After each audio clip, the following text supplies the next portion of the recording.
ETF index mutual funds నేర్చుకుని stock మార్కెట్లో రాణించాలనుకుంటున్నారా? వెంటనే ఈ నెంబర్కి కాల్ చేయండి. అహ్మదాబాద్ నుంచి లండన్ వెళ్తున్నటువంటి బోయింగ్ 7878 ఫ్లైట్ క్రాష్ అయిన సంగతి తెలిసిందే. అయితే అందులో 241 మంది పాసింజర్స్ ప్లస్ 12 మంది క్రూ సిబ్బంది వాళ్ళతో పాటు కింద అంటే ఫ్లైట్ పడినప్పుడు చనిపోయినటువంటి 24 మంది, దాదాపు ఇంతమంది చనిపోయినటువంటి పరిస్థితి. ఒక్కరు మాత్రమే అందులోంచి సేవ్ అయ్యారు. అసలు ఫ్లైట్ యాక్సిడెంట్ ఎలా అయింది, టేక్ ఆఫ్ తీసుకున్న తర్వాత 1 మినిట్లోనే ఎలా జరిగింది అనేది ఇప్పటి వరకు కూడా ఇంకా క్లారిటీ లేనటువంటి పరిస్థితి ఉంది. ప్రస్తుతం మనతో పాటు లైవ్ కాల్లో అందుబాటులో ఉన్నారు కెప్టెన్ మమతా గారు. ఒకసారి ఆమెతో మాట్లాడదాం. ఆమె కూడా గతంలో చాలా గంటల పాటు ఫ్లైట్స్ నడిపినటువంటి అనుభవం ఉన్న వ్యక్తి, ఫస్ట్ లేడీ పైలట్ కూడా ఆవిడ. సో ఒక్కసారి ఆమెతో మాట్లాడదాం. మ్యామ్ నమస్తే అండి. నమస్కారం అండి. మ్యామ్, ఫ్లైట్ యాక్సిడెంట్ రెగ్యులర్గా మనం చూస్తూనే ఉంటాము, కానీ ఇంతమంది చనిపోవటం ఈ మధ్యకాలంలో అయితే చూడలేదు. ఏ కారణంతో, అంటే సాంకేతిక లోపాలా లేకపోతే ఇంకా ఏ కారణంతో ఈ ఇన్సిడెంట్ జరిగి ఉండొచ్చు అని చెప్పి మీ అనుభవంతో చెప్పగలుగుతారు మ్యామ్? అంటే అమ్మా, మాక్సిమం యాక్సిడెంట్స్ మీరు చూస్తే హిస్టరీలో కూడా take off and landing phase లోనే అవుతాయి. Yes ma'am. So this is a common thing అన్నమాట.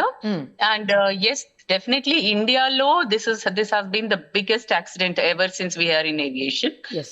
And this was absolutely devastating yesterday. And ikkada it is very difficult for us to conclude as to enduku ayindi anedi conclusion ki manam ippade raalemo. There could be various factors. Okay. The main factor what everybody in the industry are suspecting is bird strike. ఎందుకంటే అక్కడ చాలా habitat ఉంది take off తర్వాత.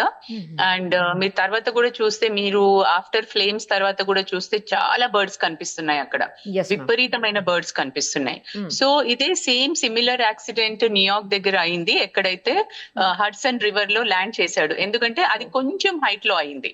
So అప్పుడు ఏమైందంటే, that was also big commercial aircraft, and రెండు engines లలో birds వెళ్ళిపోయినాయి. So both engines got shut off. And then ఆయనకు ముందు హడ్సన్ రివర్ కనిపించింది, అక్కడ వెళ్ళి ల్యాండ్ చేసేసాడు very safely. And luckily everybody survived that. Everybody survived. So that was mere his luck and everything, that where he could comfortably land into the river anamata. Okay. So ఇక్కడ most unfortunate thing that happen was that take off తర్వాత అది మొత్తము industry అంటే residential area ఉన్నందుకు అక్కడ there was no way. ఇప్పుడు మనకి బేగంపేటలో ఇటు సైడ్ పరేడ్ గ్రౌండ్ ఉంటుంది, అట్లా ఏదైనా గ్రౌండ్ ఉన్నా, కొంచెం ఓపెన్ ఏరియా ఉన్నా ఇంత డివాస్టేటింగ్ అయ్యేది కాదు. కానీ because he had to land over the houses, he still tried. అది మీరు చూస్తే అది it's a very controlled flight which vent down. అంటే ఏదో స్పిన్ అయిపోయి పడిపోవడం, లేక నోస్ డైవ్ అయిపోయి పడిపోవడం, అలా పడిపోలేదు ఎయిర్ క్రాఫ్ట్. వాళ్ళు లాస్ట్ మినిట్ వరకు కూడా చాలా చాలా కేర్ఫుల్ గా కంట్రోల్ చేసి దే బ్రాట్ ఇట్ డౌన్. కానీ ఏమవుతుందంటే అమ్మా, ఇక్కడ టేక్ ఆఫ్ లో ఫ్యూల్ ఫుల్ ఉంటుంది. So both the wings have got full fuel because they are going to London. So ఇది లాంగ్ ఫ్లైట్ కాబట్టి they have full fuel. And ఆ fuel is like a bomb అమ్మా. It's like a live bomb laga anamata. So when they landed, it burst.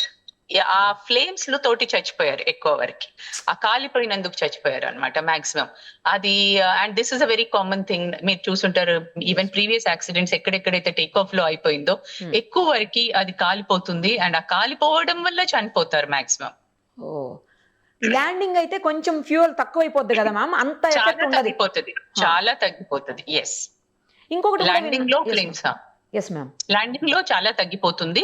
And ఇంత devastating ఉండదు. But yet we cannot say even that little fuel what is there on board some times may kill everybody. Okay. ఇంకొకటి కూడా ma'am, ఇప్పుడు birds ఈ Boeing పెద్ద flights ఏవైతే ఉంటాయో వాటిలోకి, అంటే ఇప్పుడు చిన్న ఫ్లైట్స్ ఉంటాయి కదా మ్యామ్, చిన్న ఫ్లైట్స్ ఉన్నప్పుడు ఏంటంటే బర్డ్స్ అటాక్ చేసినా కూడా చాలా స్పీడ్గా ఫ్యాన్స్ తిరిగేసి బర్డ్ని చంపేస్తుంది, అసలు బర్డ్ లోపలికి వచ్చే అవకాశం ఉండదు అని విన్నాను. కానీ పెద్ద ఫ్లైట్స్లో ఏంటంటే ఇలాంటి ఫ్యాన్స్ సిస్టమ్ ఏది ఉండదు, బర్డ్ డైరెక్ట్ లోపలికి వచ్చేస్తుంది అని అంటున్నారు మ్యామ్, నిజమేనా అది? అవునండి. ఎందుకంటే ఇప్పుడు మనకి దీన్ని two different type of air crafts. ఒకటేమో మనం ప్రొపెల్లర్ ఎయిర్ క్రాఫ్ట్స్ అంటాం, ఏదైతే టర్బోజెట్ ఉంటుంది, పిస్టన్ ఇంజిన్ ఉంటుంది. దాంట్లో ప్రొపెల్లర్ మూవ్ అయినందుకు జనరల్ గా బర్డ్స్ చాప్ అయిపోతాయి, ఆ రొటేషన్ వల్ల అవి చాప్ అయిపోతాయి. But that is still damage to the air craft and to this thing. కానీ అది అంత డ్యామేజ్ కాదనమాట ఎంతైతే మనం అనుకుంటామో. Okay, Okay. ఇక్కడ ఏంటంటే ఇక్కడ the technology is different. Jet engines లో ఏంటంటే ఇంజిన్ ఎయిర్ ని సక్ చేసుకుంటది, ముందున్న ఎయిర్ ని సక్ చేసుకొని వెనక్కి వదిలేస్తుంటది అనమాట. ఓకే. సో అక్కడ ముందు ఆ బర్డ్ ఉండనియండి, మీరు చూసారు లాస్ట్ టైం ఒక యాక్సిడెంట్ అయింది ఎయిర్పోర్ట్ లో, అంటే ఒక మనిషి దాని ముందు నుంచి పోతుంటే సక్ అయిపోయాడు, అవును మ్యామ్, మనిషి సక్ అయిపోయాడు అందులోకి. So it basically sucks all the air which is in front of it. So అక్కడ ఫ్లాక్ ఆఫ్ బర్డ్స్ ఉంటే అది మొత్తం సక్ అయిపోతాయి అనమాట.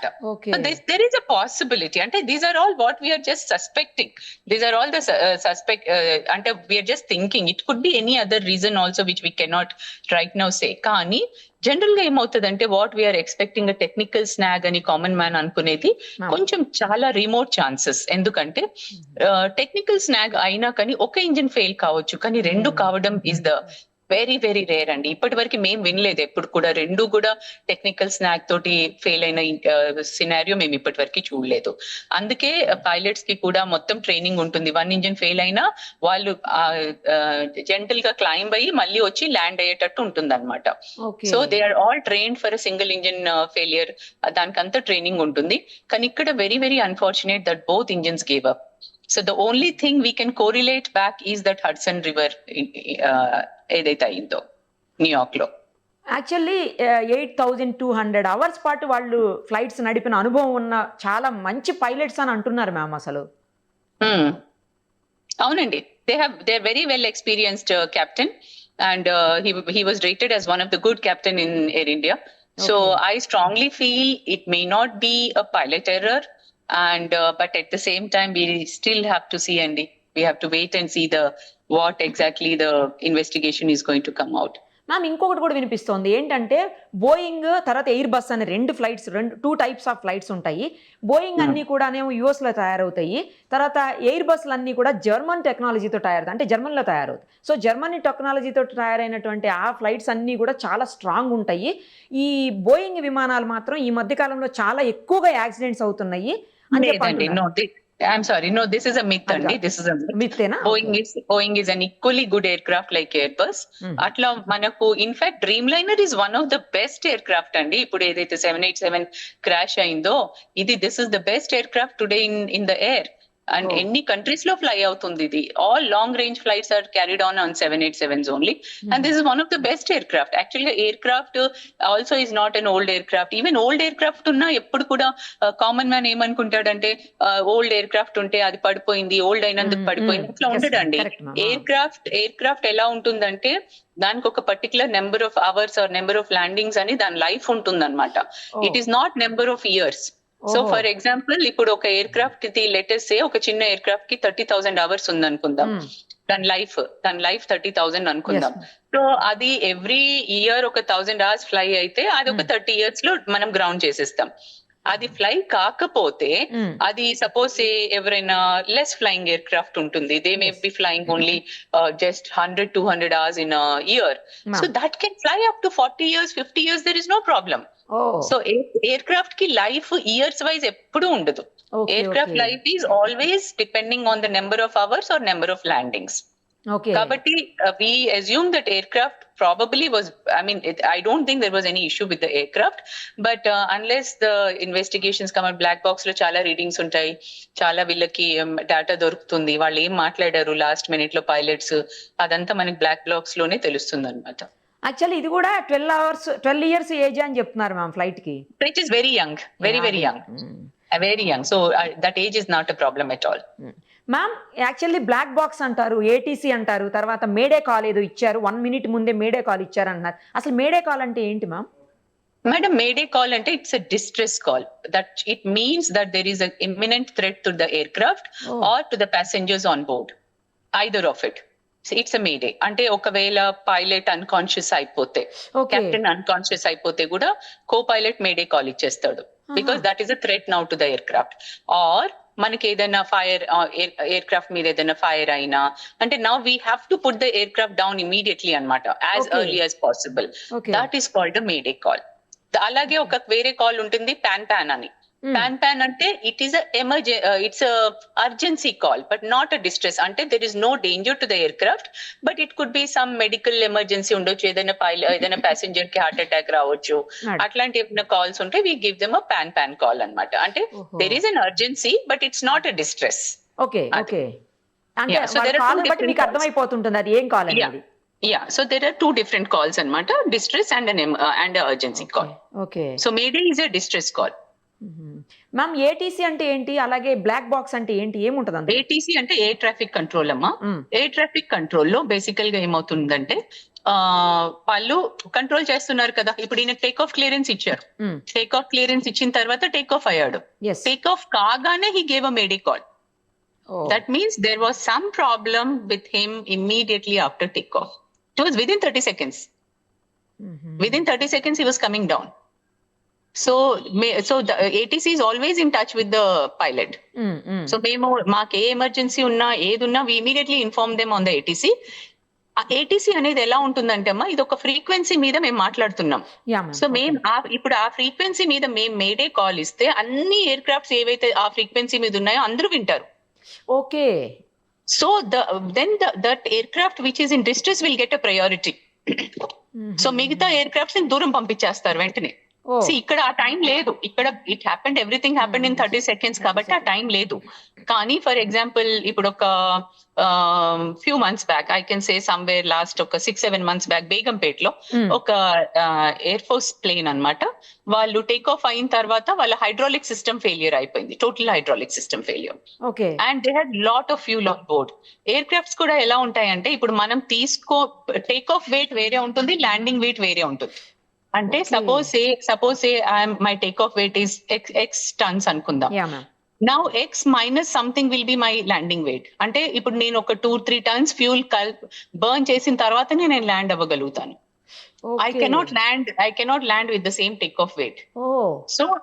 సో అలా కాబట్టి ఈ ఎయిర్ క్రాఫ్ట్ ఏదైతే ఎయిర్ ఫోర్స్ ఎయిర్ క్రాఫ్ట్ ఉండేనో వాళ్ళు ఏమైంది, టేక్ ఆఫ్ అయిపోయారు, హైడ్రాలిక్ ఫెయిలియర్ అయింది, they are safe, there is no problem. Hydraulic failure అంటే basically some systems will not work and one of the main system is your landing gear.